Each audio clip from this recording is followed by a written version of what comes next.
Guys, welcome to another episode of Magnus Archives. You guys are probably wondering, like, oh my god, we see her in the same outfit for like the last few videos and episodes.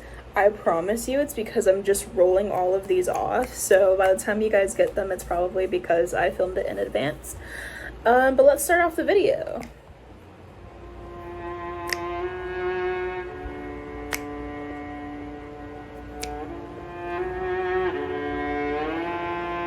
Rusty Quill.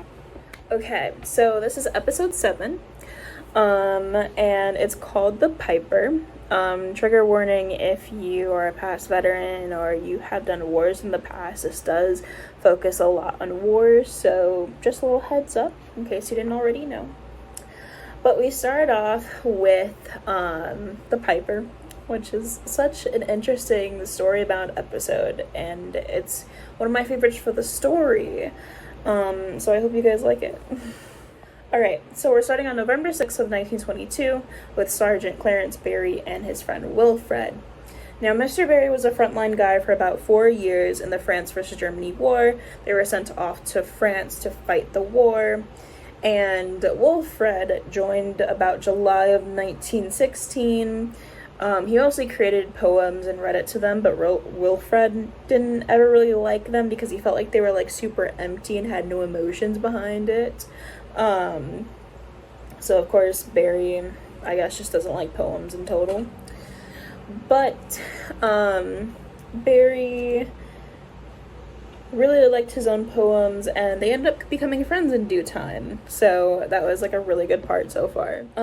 Wilfred actually, in due time, during the war times, he did become quiet during artillery, which is probably the worst times that you could ever have during the wartime.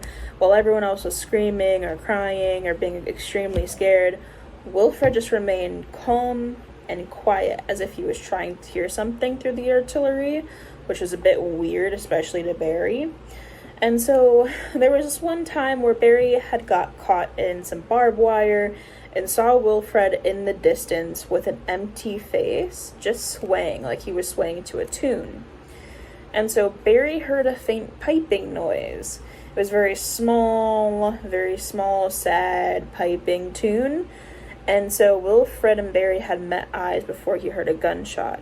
And then he believed that Wilfred was injured or dead because Wilfred just dropped and they couldn't see Wilfred anymore. And so he prayed in the trench, hopefully to make sure that Wilfred was okay, but to also make sure that he could make it out alive. So long story short for that one, Barry actually did end up making it out, and he went straight to the hospital to see if Wilfred was in the hospital, but sadly Wilfred wasn't. So about a week and a half later, they go and they do a scout party to find Wilfred and to find any of the other victims during the artillery times to kind of count who was dead and who was not. So then, in a shocking turn of events, they find someone who's covered in the gore of someone else, like not just blood, but like their guts and intestines were covering Wilfred, which was crazy because they thought that he was dead. But he was perfectly okay. He was just extremely hungry and extremely thirsty, but it looked like he was in a state of shock because he wasn't talking. Barry went to go visit Wilfred, but Wilfred kept staring at the person next to him, and so Barry turned over to look at who he was staring at, and he realized that Barry was sitting there watching Wilfred was sitting there watching a person die, which was really interesting and caught Barry extremely off guard because he was like, what the fuck? And now Barry is trying to like chat with Wilfred a little bit to take him away with what he just saw, and he was like, oh my god, you've been through so much, like how are you doing, are you okay? And the only thing Wilfred responds with is, I'm at war. And so of course Barry is just sitting there like, oh yeah, you met war, you definitely did, like you've been through so much, like we did the whole artillery thing. And so Wilfred just shakes his head like, no, you don't get it. You really don't get it. And so Barry decides to switch up how he's responding, and he's like, okay, well, what did war look like? So then Wilfred goes in to explaining it. So he says he has 3 faces. One face he uses to play his pipes. The second face he uses to screech his battle cry. And the third face has soil and blood drenched all over it, has blade wounds, electricity wounds, suffocation wounds, like, it gets really gruesome. And so Wilfred tells Barry that the Piper is coming to claim him, and of course Barry is like sitting there, doesn't know how to respond. He's just like, no one's coming to claim you. And so he's like, well, the Piper gave me a pen, and he said that he'll be back to claim me. And he mentioned something about like a taunting melody and Joseph being over him, and this is the first we ever hear of some Joseph character. And so we briefly go over how Barry says that he ended up getting marked by a flamethrower. Thankfully, it didn't take his life, though. And so as Barry is going to go train all of the new troops, all of the troops look distant, like they were looking for something. And so the whistle blows that they would do to kind of get their attention back to them automatically scared them and made them jump. But then they would always do like kind of like a little tilt of their head to like go and hear something or hear where the melody is coming from as well. And so all of those men who did that never made it back from the trenches. They all ended up passing away, unfortunately. And so they briefly talk about this German prisoner that they once had, and the German prisoner was humming this Piper tune apparently, and he mentions the phrase that he heard in the military a lot, which is to pay the Piper. And he mentions that this is an important phrase because he'd never heard of the Piper besides when Wilfred told him. Now Barry's kind of like trying to understand if he believes what Wilfred was telling him. Like, he does a quote which I really like that says, "Were we the children of the parents stolen by the Piper, or the rats that were led to the river and ate too much?" And so that's a pretty interesting quote that I think that he said, because the original story of the Piper was something about children being stolen from parents and given to the Piper to stop the war or something. And so Wilfred was always like fearful and fatigued. But then the first day out, Barry and Wilfred got to fight alongside each other. And when Wilfred would fight, Barry would notice that Wilfred would fight with such a velocity that he's never seen that actually ended up being scary. And he fought very savagely and howled this horrible battle cry that he's never heard him do. And then after that, they won. But, of course, when they were crawling through the trenches to try to cross the canal, they stopped because there was a gunshot that killed the leader of the group. Then there was another gunshot, and Wilfred had actually turned to Barry, but it didn't look like a regular gunshot. It was just one very, very clear hole up here that seemed to be growing, and then he just dropped like that. But he turned to him and smiled. The night before, Wilfred says, the war is almost over now, and of course Barry agrees. And Wilfred says, "Oh my god, do you hear that?" Because apparently he heard the Piper's tune.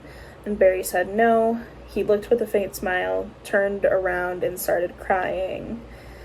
And then that next day, he passed away too. So, the day after he passed away, there was also peace signatures that were happening just about a week later. And that's when peace was completely given. But of course, Barry says at the very end of his statement, he believes that peace came when Wilfred died.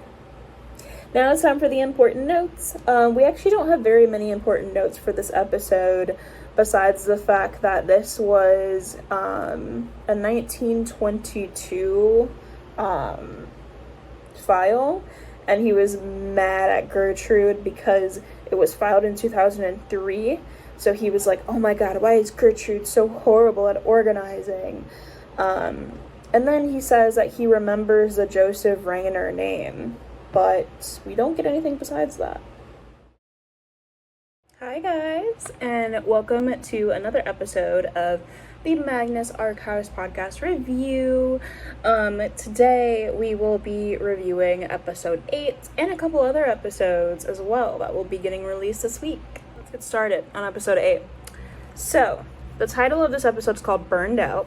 It happened March 13th of 2007, and the victim's name is Ivo Lenzik, I think is how you say their name. Ivo Lenzik or something like that. Basically, Evo took over his dad's construction company, and he kind of made it into his own thing where the construction company is kind of like the one that you go to if you need some last minute construction stuff done. If you need someone to do things at very weird hours, they'll do it for you. He's kind of that person to go to as well. So currently he's working on this place. I think it was on like a hill or something. And he's working on this place, very secluded. It's empty. It has 2 floors. There is no windows where there should be windows. And essentially, he's like doing the construction on this place. It's very quiet. He notices in the garden, he doesn't really like that there's a big dead tree there. So he kind of just like doesn't really like it. So basically, he was working really peacefully until he hears a knock at the door. Now, of course, he mentions, like, anyone who would know about the building would know that you don't need to knock on the door because construction's being done on it. So he's a bit confused. He grabbed his hammer as self-defense, basically, and he walked up to the door, and he opened it, and it was this guy, and he showed proof of, like, hey, like, this is my proof that I actually do have the deed to this building. Can I come inside? And the guy's like, yeah, sure, whatever. And so he, of course, hides the hammer behind him because he's a bit like, oh, it's just this guy. Let me, like, not scare him. Now, this guy is Raymond Field, and he has a very old cut coat, a very old tan coat. And he's white. He's in his young 20s. And essentially, he just kind of goes over to the window. He doesn't really say much to the guy who's doing construction, which is a bit weird, and he even found it weird. He kind of just goes over into the window, and he just stares out at the garden. And he just, like, leaves him there, and he goes back to doing some work, but then he looks back, and he can't find the guy anymore. When he couldn't find the guy, he started smelling, like, burned hair smell, which, as a person who flat irons their hair quite a lot, it's not a good smell. And so he smells, like, burned hair, and he's like, oh my god, like, what the fuck is that? And he looks over, and where the guy was standing, there's a little smoky patch over there. And he walks over to it, and it's smoky, but it's like a little patch that is like ash or like burn marks. So he goes over and he like touches it, and he like, it's just completely cold. So then he starts cleaning it, and then this is when he goes into detail about how schizophrenia runs in his family. So he talks about how ever since his father left the company, he was doing like fractal work. And so essentially he drew patterns, and he drew like many patterns, and he always said that he had to work on his patterns. And then he actually ended up passing away by killing himself, big quotes there. So they found him lying dead in his room in a pool full of blood with fractal drawings. In the coroner's report, they have no idea what he used to kill himself. He like had like marks right here on his arm. For those of you who are just listening, it's instead of going diagonal, you would go vertical. So kind of like that. Of course, before he died, as you'll find with a lot of these characters, is that they always like to say a little quote before they die. So the quote for his father, when he was talking to him, was, "You'll know him when you see him, because all the bones are in his hands." Now, this completely scared the fuck out of him, because he was like, what the fuck is my father talking about? So now he was always scared that something similar would happen to him, and he couldn't tell if this scenario was a scenario that something actually happens where he becomes schizophrenic. Skipping ahead back to the present, we are now at the part where Evo is now trying to clean the little patch on the floor, and so he's cleaning it, scrubbing it, he has it fully clean, but as he's getting up, he slips and falls on the same patch, and he ends up getting a concussion. And now the ambulance takes him and everything, and he explains everything to the doctor, and the nurse is sitting there listening very, very intently while he's telling the story to the doctor, because, of course, he's very scared that he has schizophrenia again.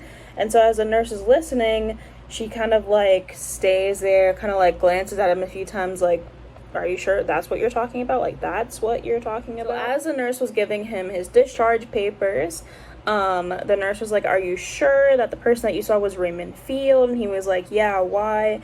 And she kind of goes to explain that her family lived, and this place is called like the Hilltop. It's a hilltop town, that her family lived there for a little while, and apparently they know that Richard was this guy in the very, very, very old days, around like the 1940s, who would have a halfway house for teenagers and runaways, specifically with mental issues. And Raymond was always a very kind guy. He just wanted to help the girls and the boys. The nurse then proceeds to tell him that one of the people who ended up showing up was Agnes, who everyone thought was his daughter, but it was never clarified whether it was his daughter or not. And she would always stare at people from the windows, which everyone found absolutely weird and insane. But children actually slowly stopped being mean, because apparently in this town, with the runaways being right there, they would go around and torment people of the town. But they slowly stopped becoming mean because they slowly started disappearing more and more and more, ever since Agnes specifically got there. And of course, whenever people would ask Raymond about it, he would just say, oh, they've just moved on to a different house, they got themselves together, different things like that. He said this so much and so much and so much that actually Raymond ended up disappearing, and Agnes was the only person left in the house. And of course, when everyone was asking Agnes why Raymond left, they just said, oh, Raymond went away. And she could prove to, like, everyone, like, oh, hey, this, like, I have the deed to the house, no one can really tell me anything, and so no one could really do very much about her.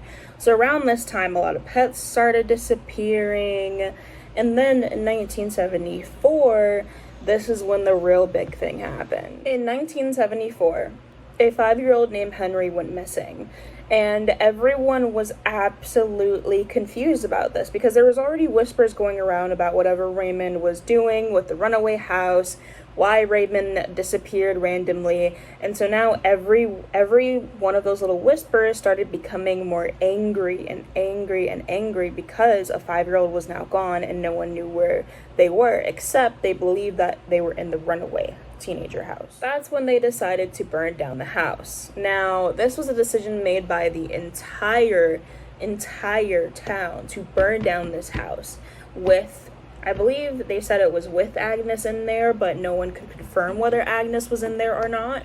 And then that is when, after the fire was put out, there was the human remains of Raymond Fields. Raymond Fields' human remains were in there, which was very, very weird. And the weirder part is that he was missing his right hand. So he disappeared, quote unquote, but his cause of death was the fire. And of course, after Evo hears about all of this from the nurse, he's like, okay, there's nothing I could do, because, like, I still have to work there, I still have to do construction there, but he's happy to have the information now. Now the house was making him uncomfortable. So as he went back to work, because he was cleared by his doctors, he started feeling a bit uneasy while he was working.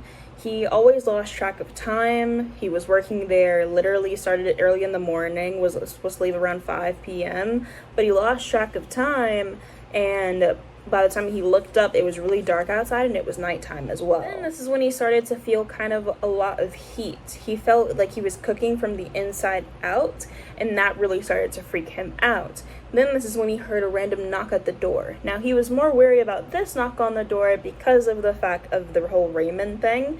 So he was being very cautious as he opened the door. Then he just realized it was actually just a Catholic priest.